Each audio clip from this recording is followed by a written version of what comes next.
you spend money on quality grass seed, spread it carefully, water it every day, and a few weeks later, the weeds are back while the new grass barely survives. If that sounds familiar, the seed probably wasn't the problem. Most failed reseeding projects happen because one inexpensive $2 step gets skipped before the first seed ever reaches the soil. That single mistake gives weeds another head start and leaves new grass struggling to compete. Before we reveal what that step is, tell us where you're watching from and subscribe for practical, science-backed lawn care tips. First, let's uncover why so many weed-filled lawns fail long before the reseeding process even begins. A homeowner spends an entire Saturday trying to rescue a lawn overrun with weeds. The grass is mowed, fresh seed is spread across every thin patch, and the sprinkler runs faithfully each morning. At first, everything looks promising. Then, within a few weeks, the weeds return even thicker while the new grass struggles to fill in. The result feels disappointing, especially after all that time and money. The problem usually begins much earlier than people realize. Reseeding isn't simply about putting new grass seed on the ground. Every seed needs direct contact with healthy soil before it can absorb moisture, develop roots, and begin growing. When that connection never happens, even premium seed has very little chance of becoming a strong lawn. Weeds make that challenge even harder. An established weed already has roots, leaves, and access to sunlight. A newly planted grass seed has none of those advantages. From the moment both compete in the same space, the weed starts with a significant head start, using water, nutrients, and sunlight that young grass desperately needs during its first days of life. The condition of the soil matters just as much. Years of foot traffic, mowing equipment, rainfall, and normal use gradually press soil particles closer together. As the surface becomes compacted, tiny grass roots find it more difficult to grow downward. Water may remain near the top, while oxygen movement becomes restricted below, creating an environment where weeds often adapt more easily than newly germinating grass. Many homeowners respond by watering more frequently. Moisture is important during germination, but water alone cannot compensate for poor seed-to-soil contact or unhealthy growing conditions. If the seed is resting on dead plant material or tangled weeds instead of touching loose soil, adding more water rarely changes the outcome.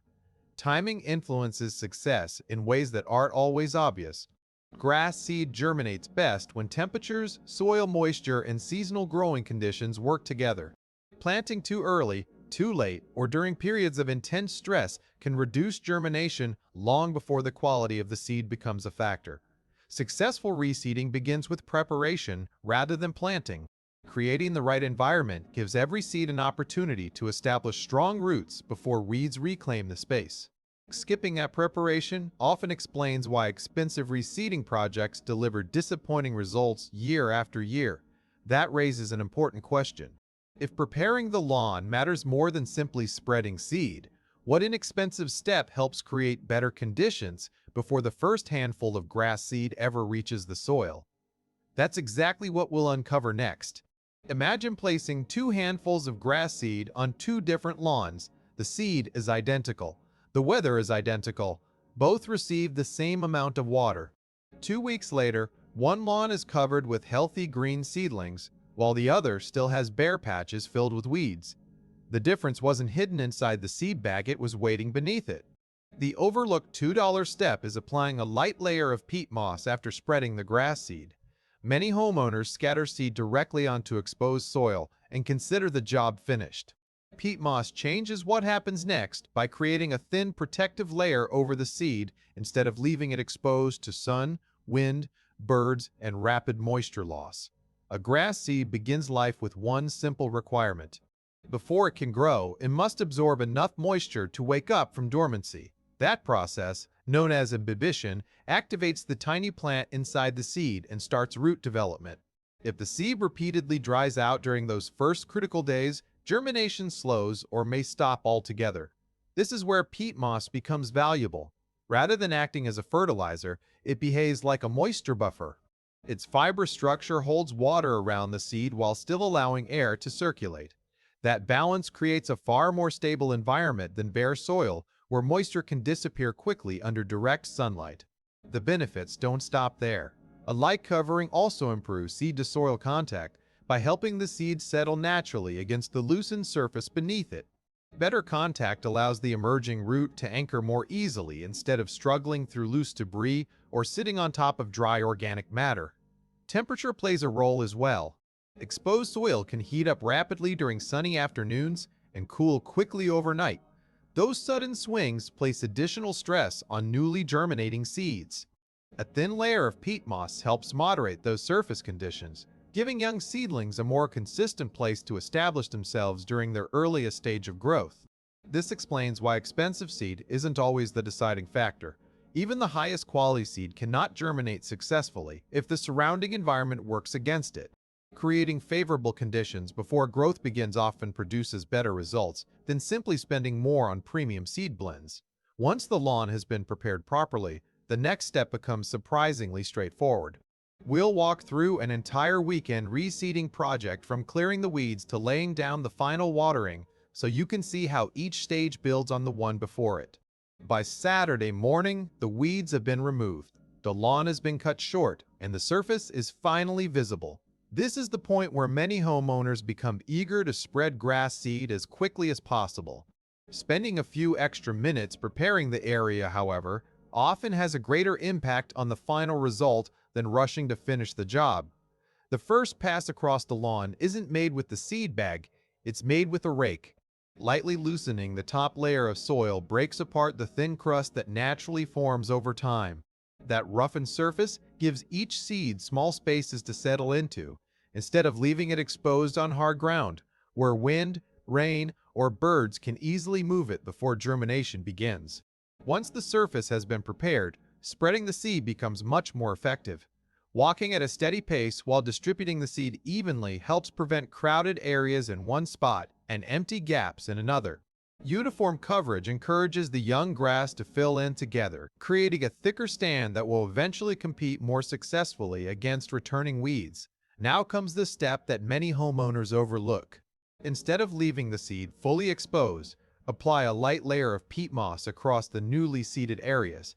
The goal isn't to bury the seed, but to create a thin blanket that helps the surface hold moisture while still allowing sunlight and air to reach the developing seedlings. After everything is in place, the first watering should be gentle. A soft spray settles the seed and peat moss together without washing either into low spots. Heavy streams of water can shift freshly planted seed before it has an opportunity to establish contact with the soil beneath. The lawn will look almost unchanged during the first few days. That quiet period is completely normal. Beneath the surface, the seeds are absorbing moisture and beginning the biological process that leads to germination. Visible growth takes patience because the earliest development happens where you can't see it. As the second week approaches, tiny green shoots should begin appearing across the prepared areas. Some sections may fill in sooner than others depending on sunlight, soil temperature, and moisture. Focus on the overall pattern of improvement rather than expecting every corner of the lawn to develop at exactly the same speed. By the end of the reseeding project, you've done more than scatter grass seed. You've created an environment where new grass has a realistic opportunity to establish itself before weeds reclaim the space. Even with careful preparation, not every lawn responds in the same way. The next section compares several common lawn conditions, helping you decide when this method delivers excellent results and when a different approach is the better investment. By the time the first seedlings begin appearing, one thing becomes obvious. Some sections of the lawn respond quickly, while others improve much more slowly. That difference doesn't necessarily mean the reseeding failed. It usually reflects the condition of the lawn before the first seed was planted. A lawn filled with scattered weeds is often an excellent candidate for this method. Once the weeds have been removed and the soil prepared, new grass has room to establish itself before unwanted plants reclaim the space. As the seedlings mature, they gradually occupy areas that weeds previously dominated, making future invasions less likely. Thin lawns also benefit in a different way. When healthy grass still covers much of the yard, but open spaces have started appearing between plants, reseeding strengthens the existing turf instead of replacing it. The new seedlings fill those gaps, increasing lawn density and leaving fewer opportunities for weed seeds to reach the soil. Bare patches create another opportunity. Areas damaged by heavy foot traffic, pet activity, or previous weed removal often recover well because the new seed isn't competing with mature grass. As long as the soil has been loosened and protected with a light layer of peat moss, young roots can establish themselves more easily than they would on hard exposed ground. Soil type also influences the outcome. Heavy clay tends to hold moisture for longer periods, which can benefit germination when drainage remains reasonable. Sandy soil behaves differently, allowing water to pass through much more quickly. Under those conditions, maintaining consistent moisture becomes especially important during the first stage of seed development. The season you choose can make just as much difference as the preparation itself. Cool season grasses usually establish more successfully during early fall when warm soil combines with cooler air temperatures and reduced weed pressure. Spring reseeding can still produce excellent results, but rapidly growing weeds often compete more aggressively for sunlight and nutrients during that time of year. Some lawns require a larger renovation. If weeds have taken over nearly every square foot, the soil has become severely compacted, or only a small amount of healthy grass remains, complete lawn renovation may provide a better long-term solution than simple overseeding.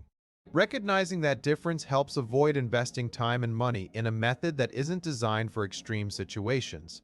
When the right lawn meets the right preparation, new grass has a genuine chance to become the dominant plant instead of simply surviving beside the weeds. Even under ideal conditions, a few everyday mistakes can quietly slow that progress. In the next section, you'll see how simple habits after seeding often determine whether the new grass thrives or gives the weeds another opportunity to take over. 2 weeks have passed since the reseeding project, and tiny grass seedlings are finally beginning to appear. At this stage, many homeowners assume the hard work is over. In reality, the next few weeks often decide whether those seedlings develop into a thick lawn or disappear beneath another wave of weeds. The first challenge usually comes from watering. Freshly germinating seed needs consistent moisture, but that doesn't mean the soil should stay soaked all day. Excess water reduces the amount of oxygen available around developing roots, while long dry periods interrupt germination altogether. A lightly moist surface creates far better conditions than constantly swinging between flooding and dryness. The second mistake happens without anyone noticing. Walking across newly seeded areas may seem harmless, yet every footstep presses the loose soil together and can disturb fragile roots that have only recently emerged. Giving young grass time to establish itself greatly improves its chances of developing into a dense, durable lawn. Patience becomes especially important during mowing. Many people cut the lawn as soon as they notice fresh green growth. Seedlings that haven't reached a healthy height are still directing most of their energy toward root development. Waiting until the new grass is strong enough for its first cut helps protect that early progress instead of interrupting it. Weeds often try to reclaim the same space. Some broadleaf weeds grow much faster than young grass and may appear before the lawn is completely filled in. Pulling isolated weeds by hand is usually less disruptive than aggressive treatments that could stress tender seedlings during their earliest stage of growth. The temptation to speed up growth creates another setback. Applying heavy amounts of fertilizer immediately after germination doesn't always produce stronger grass. Young seedlings benefit more from stable growing conditions than from forcing rapid top growth before the root system has matured. Recovery should be measured across the entire lawn rather than one small area. Some sections naturally germinate sooner because of slight differences in sunlight, soil temperature, or moisture. Looking for gradual improvement across the yard provides a much clearer picture than judging the success of the project by one slow-growing patch. Several weeks later, the lawn begins telling a different story. The spaces that once belonged to weeds are gradually being filled by healthy grass. Not because the seed was expensive, but because each stage from preparation to early care gave those seedlings the opportunity to become established. Once the new grass becomes strong enough to compete on its own, keeping weeds under control becomes much easier. In the final section, you'll learn how a few simple long-term habits help transform fresh seedlings into a thick lawn that naturally resists future weed invasions. A few weeks after reseeding, the lawn finally begins looking different. Thin patches are filling in, fresh green blades are becoming easier to spot, and the weeds no longer dominate every section of the yard. Reaching this stage is encouraging, but it's also where many homeowners unknowingly lose the progress they've worked so hard to achieve. The goal is no longer to help the seed germinate. Now the focus shifts to building a lawn that becomes dense enough to defend itself. Thick, healthy grass naturally blocks sunlight from reaching the soil, leaving far fewer opportunities for weed seeds to sprout and establish themselves. That process starts below the surface. As the young plants continue growing, their roots spread deeper into the soil.